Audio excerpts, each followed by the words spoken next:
I just hope Yuri and the nanny are having the time of their lives with the kids. Meanwhile, why is Drew even there? Like, why is he part of the equation at all? We this, we that. Really? Drew has zero authority here. Why isn't he focusing on his own daughter instead of meddling in everyone else's business? Honestly, I'm so done with this narcissistic character. And seriously, why has no one leaked the fact that the new congressman is caught up in a domestic dispute? Hello, media. You've got a Goldman here. But can someone please hurry up and write Drew out? Send him to Washington, with or without Willow. I really don't care. His career is done. Like done, at least in my eyes. Don't come for me, though. I used to be a fan of his Hallmark movies, but this character he's playing, total nightmare. He's somehow even worse than the real congressman we've got in Washington. And that's saying something. LOL. And then there's Martin just doing whatever Drew wants. Why? Why isn't he talking to Willow? He's just a crooked lawyer at this point. But hey, let's talk about Tracy, absolute icon. I mean, the paper airplanes? Genius. She earned an Emmy today. Watching her throw them at Martin was hilarious. Speaking of Martin, he was a total mess today at the hospital when he found out Willow made a decision without him. Talk about a meltdown. Tracy really stole the show. Hello everyone, welcome back to my channel, Messy Syrup. It's me, Abby, here. I hope everyone is having a wonderful day. Keep watching, so let's dive into today's video. Let the games begin.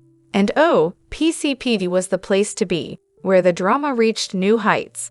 Tracy wasn't backing down, as expected, and Martin. He tried every trick in the book.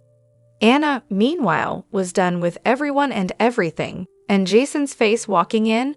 Priceless. But the cherry on top? Drew, oh Drew, didn't win.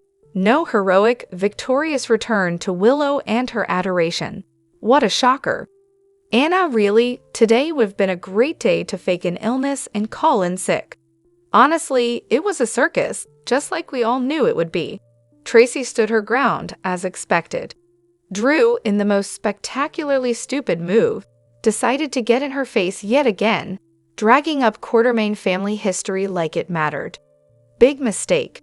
Tracy fired back, calling him a home-wrecking congressman who clearly didn't care about the kids. He just wanted Willow to look at him like some hero.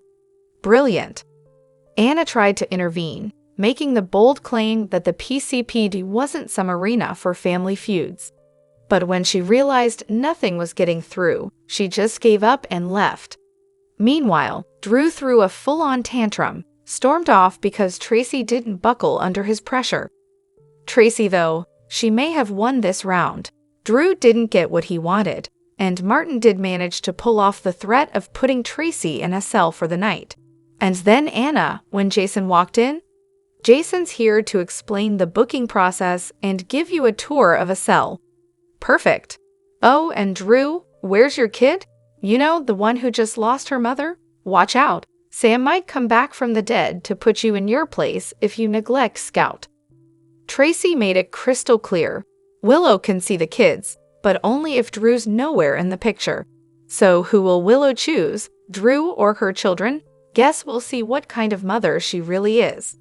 Honestly, Drew's not the kid's father, and he shouldn't be able to dictate a thing. It's completely ridiculous. I know it's a show, but come on, this wouldn't fly in the real world. Drew just needs to exit stage left already. And while we're at it, Drew should not be overstepping. Willow can speak for herself. And Martin, what's your excuse? Why on earth is he listening to Drew? Total nonsense. Tracy is an absolute gem. I couldn't stop laughing. And of course, Drew had to stick his nose in where it didn't belong, just like always. Good for Tracy, though, standing her ground by saying nothing. And Uncle Whiskers, he really needs to mind his own business. Amelia and Willie aren't his kids, so he can stay out of it. Honestly, Drew showed up in town acting like he was Jason, and that's exactly why Sam fell for him. He was supposed to be Jason in every sense of the word. He was even using Jason's money to start Aurora. It's almost like fate threw them together so he could be Jason. but let's not pretend Drew's anything more than a pawn in the grand scheme. No one's calling Ava out enough for what she's done. Her daughter is dead, and it's on her hands. She invited a murderer into their lives and let him kill her own child. Ava needs to stop preaching about how Avery would be safer with her. Let's not forget how that worked out for Kiki. And do you honestly think Jason would tell Willow that everything could work out if the kids stay at the mansion? Willow gets the guest house, but Drew can't come anywhere near them. I guess we'll find out. Tracy is hilariously amazing. She's just fantastic. My heart can't handle it. Meanwhile, if looks could kill, Drufus and dense Willow would be 6 feet under after the way Jason looked at them. I am beyond tired of these two. Ava's right about one thing. It's dangerous for Avery to live with Sunny. That much was proven by what happened to Michael at Sunny's place. But of course, Sunny won't ever admit that Ava's right. Oh, Sunny. Ava is a relentless force, capitalizing on Sunny's tragedy at the penthouse. She's screaming at him, not backing down at all, and it's honestly heartbreaking to watch. I was just waiting for him to collapse right there in front of her. You could see it in his eyes. He knew it was coming. Someone please get Ava out of there before Sunny passes out. Here's the kicker. Ava hasn't exactly had a perfect life either. She's had more than a few run-ins with trouble and has dropped Avery off at Carly's place for days at a time to avoid facing the consequences of her messes. But right now, she's sniffing around Sidwell for her next sugar daddy, with no idea just how much trouble he's going to bring. And seriously, Ava doesn't even have a lawyer. Rick made it clear he won't work for free, but that hasn't stopped Ava from shopping around for a new sponsor. Sidwell is going to bring her a whole new level of chaos that Sunny could never manage. And then bam, Sunny collapses. You know Natalie is going to run in and somehow make this part of Cyrus's master plan. Watch this space. Cyrus is probably just biding his time until he can add Sunny to his vendetta list. Classic. Here we go again with the endless custody drama over Avery. Honestly, wouldn't it be a satisfying twist if it turned out Morgan was actually Avery's biological father all along? I mean, after all the back and forth, wouldn't that shake things up? Then, of course, Ava gets custody, because why not? She's such a great mother. I'm so tired of this storyline going nowhere. It's like we're stuck in a loop of pointless legal battles.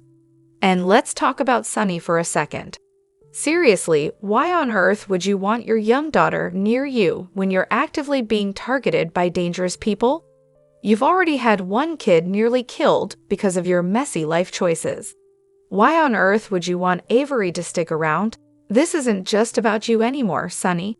Your choices are putting her at risk, and we've seen enough of the send the kids to the island routine when things get dangerous.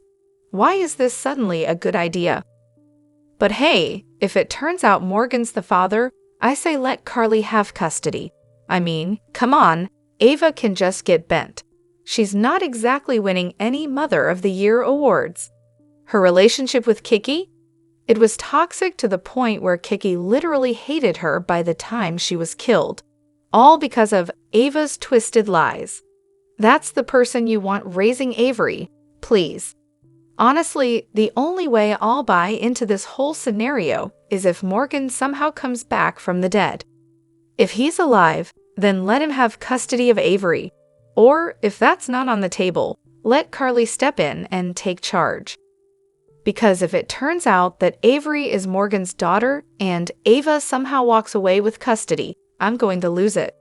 That would be a slap in the face to Morgan's memory, especially considering that his death was directly tied to Ava's betrayal. Jack Brennan was absolutely stunning in today's episode. Like drop-dead gorgeous. More, please, more. Am I the only one who notices the insane chemistry between Charles Major and Finola Hughes? It's practically electric. And let's talk about Jack for a second. He's not just easy on the eyes. The guy's got brains, a sense of humor, and he's definitely not your typical black and white character. Sure, he's done some questionable things, but look at how he's stepped up for Carly. Definitely because he cares, right?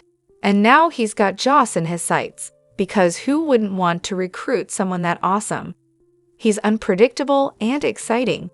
Honestly, I haven't been this into a character since Blackie Parish. Just kidding, mostly. But seriously, it's been way too long since a character like this came around. Tracy and Martin. Oh, I'm totally on board with this pairing. They've got that perfect mix of playful sparring and undeniable chemistry. Honestly, they could be the next big thing. Fingers crossed they get together, right? I mean, come on, they're just fun to watch. Their banter is sharp, and whenever they're in the same room, it's like the whole place lights up. Whether it's strictly platonic or something a little more romantic down the road, I'm all for them forming a solid bond.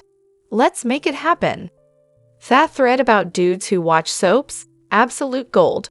Seriously, if you're one of those guys who thinks they're too macho for soap operas, here's a little reality check. Yellowstone. Yep, it's a soap. Deal with it. And let's not even get started on wrestling. I hadn't tuned in since I was a kid, but during the blissful boredom of early COVID lockdowns, I decided to relive some childhood nostalgia. What I discovered was honestly shocking. The parallels are unreal. Characters constantly leaving and coming back. Check. And the whole good guy turns bad thing. Come on. How many times have we seen a soap character do a complete 180? Ava's switching sides like it's a part-time job.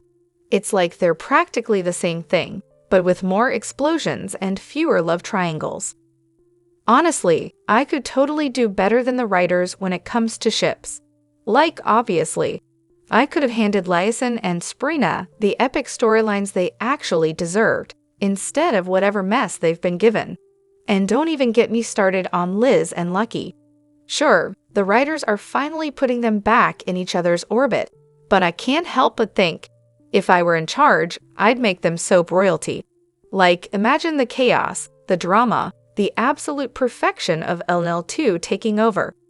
But here's the thing, I really hope they don't screw it up again this time.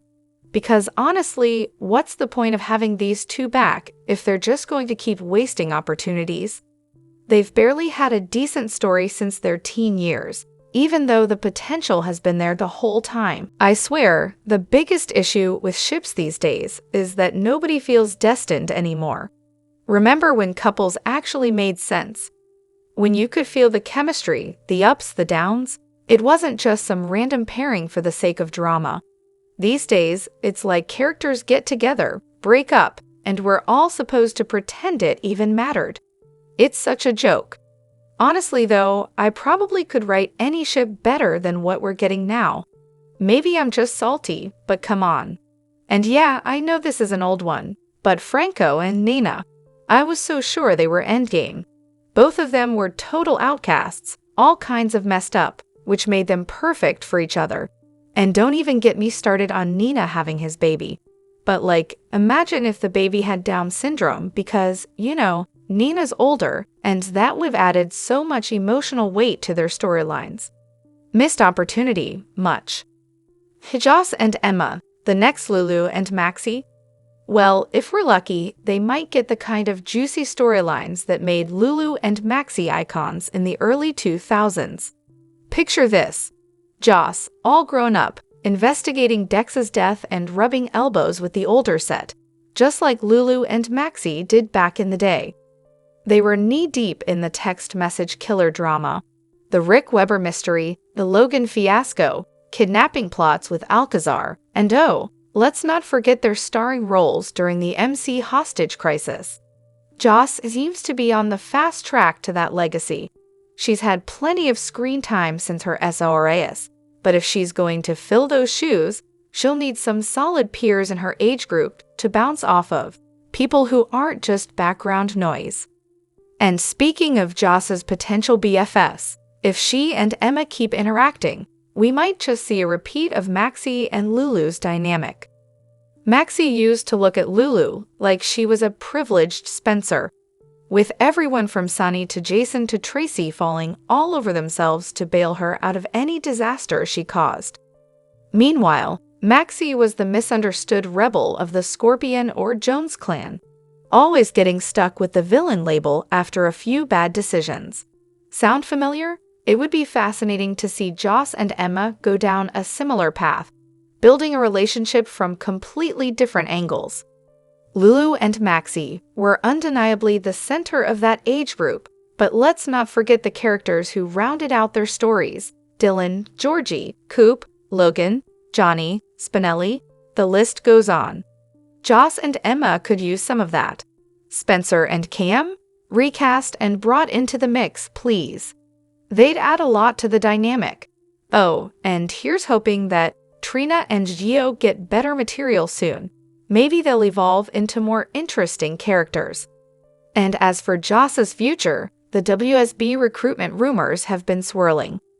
Why not throw Emma into the mix for some friendly rivalry? With their family ties, it could pull in the Scorpios and Spencers, and we get a whole new level of drama with some classic family dynamics in the mix. I really hope the writers aren't taking every random suggestion from here seriously. I mean, let's be real, G8 is still standing largely because it's mastered the art of mixing up plot lines. There's literally something for everyone: the mob drama, hospital chaos, family feuds. Sure, it's a hospital, but let's be honest, there's only so much you can do with a bunch of doctors in scrubs. The mob stuff, that's where the writers get to have a little fun with some flexibility. As for Sunny, meh, I'm neutral on him. But seriously, some of the things people suggest on here, absolutely not. I'm honestly loving GH right now. Yeah, maybe they could balance the stories a bit more, but hey, with the big cast they've got, there's always something fresh to look forward to. It's never boring. Now, a little soap history for you. GH owes its survival not to its brilliance, but to sheer luck. The real reason GH didn't get the axe while AMC did? Well, Brian Franz had a personal vendetta against AMC's Susan Lucci. Oh, and he was best buddies with Jill Farron Phelps and Robert Guzza, who were running GH at the time. So thanks to that BFF club, GH stayed on the air while Ola TL, with better ratings and a tighter budget, got the boot. After AMC and Ola TL were canceled, ABC cleaned house. Guzza and Franz were out, and they brought in RC and Frank to save GH. And guess what? They did. Now, Frank's still around because, well, the show's always on budget or under. But don't kid yourselves. G8 is still on the air because it barely scraped by in the late 2000s per early 2010s. If it wasn't for that, it would have been gone like many others. So no, it wasn't because of merit. But hey, here we are, and G8 is currently the strongest American soap left standing. Drop your thoughts in the comment section below. Do you agree or disagree? Don't forget to like, subscribe, and hit the notification bell for more updates. Your opinions matter, and I will see you in the next video. Thank you.